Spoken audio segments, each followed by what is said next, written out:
जब तक इस संसार में कोई भी जीव व्यथित है, समझ लो कि मैं व्यथित हूं। जब तक संसार में अन्याय और भेदभाव है, ये समझ लो कि मैं प्रतिपल पीड़ित हूं। संसार की शांति में ही मेरे मन की शांति। पंच महाभूतों का महाभाग है जल। जल द्वारा मेरे अभिषेक से जीवनदायी जल की अवमानना नहीं होती है। क्या ये जल का सर्वोत्तम उपयोग है? क्या श्रद्धा और विश्वास को प्रकट करने के लिए जल का अर्पण पर्याप्त है? क्या निर्जल पूजा करने से मैं मन की भावनाओं को महत्व नहीं दूंगा? जल आत्मा की संजीवनी है। असंख्य मनुष्य व जीव जन तो जल के अभाव में जीवित रहने के लिए विवश रहते हैं। न जाने कितने व्यक्ति जल की एक बूंद के लिए तिरछित रहते हैं। ऐसे में जब नदी की भांति जल मुझ पर अर्पित किया जाए, मुझे पीड़ा होती है। जल शरीर का संचालक है। यदि मेरे भक्त इसे जीवन सुरक्षा हेतु अर्पित करेंगे, मैं तब भी मदद हो उठूंगा। बेलपत्र मुझे अति प्रिय है।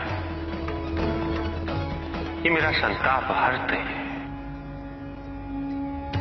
धतूरा मुझे प्रिय है। ये मुझे शांति देता है। किंतु यदि संसार शांति का युद्ध क्षेत्र बना रहेगा, मेरे स्वजनों के बीच सदैव महायुद्ध छिड़ा रहेगा,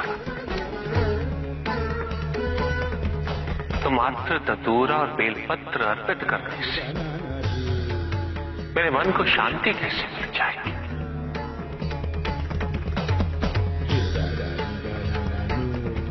मेरी पूजा संपन्न कैसे हो जाएगी? उपासना में यदि मेरे जैसे हो जाने का भाव है, तो मेरी सच्ची उपासना है। यदि उपासना का भाव मेरे लोग और मेरे समीप आने की कामना है, तो सच्ची पूजा और भावना है। तुम मन में स्मरण करो, मैं सुनता हूं। तुम मन में मुझे पुकारो, मैं आता हूं। मुझे कुछ नहीं चाहिए। यदि तुम मन को शिवमय बनाते हो, तो वही मेरा शांति से परिपूर्ण कैलाश है। वही मेरी सुंदर काशी है। वही मेरी उज्जैनी है। कौन सी विधि, कैसी विधि? अपने आप से पूछो कि पूजा का अर्थ क्या है। पूजा तो केवल एक माध्यम है मुझ तक पहुंचने का, मुझसे जुड़ने का, मुझसे एक होने का। किंतु जो मुझे ही विभाजित कर दे, वो मुझसे एक कैसे हो सकता है? कैसे जुड़ सकता है मुझसे? जो अपनी भक्ति के मार्ग को औरों के मार्ग से श्रेष्ठ समझे, उसकी पूजा में सदैव अहंकार विद्यमान होगा। पूजा करने के लिए श्रेष्ठता का नहीं, समानता का भाव आवश्यक है।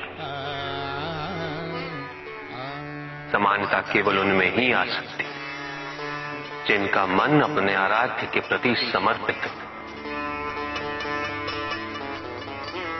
क्या पूजा साधनों पर आश्रित है, सामग्री पर आश्रित है, विधि पे आश्रित है? या भक्त के भाव पर, उनके विचारों पर। यदि पूजा करते समय व्यक्ति को ये स्मरण रहे कि वो कितनी श्रद्धा, कितने समर्पण और कितनी भव्यता से पूजा कर रहा है, तो वो पूजा नहीं। जिस व्यक्ति के मन में ये विचार कि उसके पास पूजा के पर्याप्त साधन नहीं,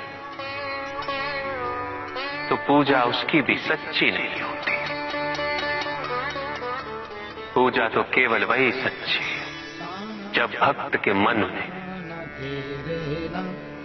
आराध्य के अतिरिक्त कोई विचार ना हो, कोई संकोच ना हो।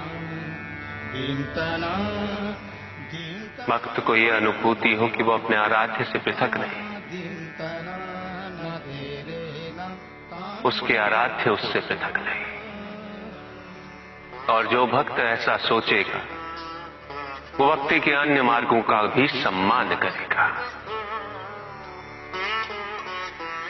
स्मरण रहे, मुझे पाने के लिए किसी और व्यक्ति को माध्यम बनाने की आवश्यकता नहीं, क्योंकि भक्त मुझे अपने मन की पवित्रता से प्राप्त कर सकता है। यदि भक्त का मन ही निश्चल नहीं, तो किसी और के माध्यम हो जाने से वो कैसे संभव हो जाएगा? और यदि मन पवित्र है, तो फिर माध्यम की आवश्यकता ही क्यों? मेरी प्रार्थना करने के लिए प्रेम पूर्ण हृदय चाहिए, ऐसा हृदय जो जीवन के प्रत्येक क्षण प्रेम पूर्ण रहे। और यह तभी संभव है जब व्यक्ति सबसे पहले अपने आप से प्रेम करना सीखे, अपने आप से जुड़ना सीखे। जब तक व्यक्ति को अपने मन में विद्यमान दिव्यता की पहचान नहीं होती, वो दूसरों में भी उस दिव्यता को नहीं देख सकता।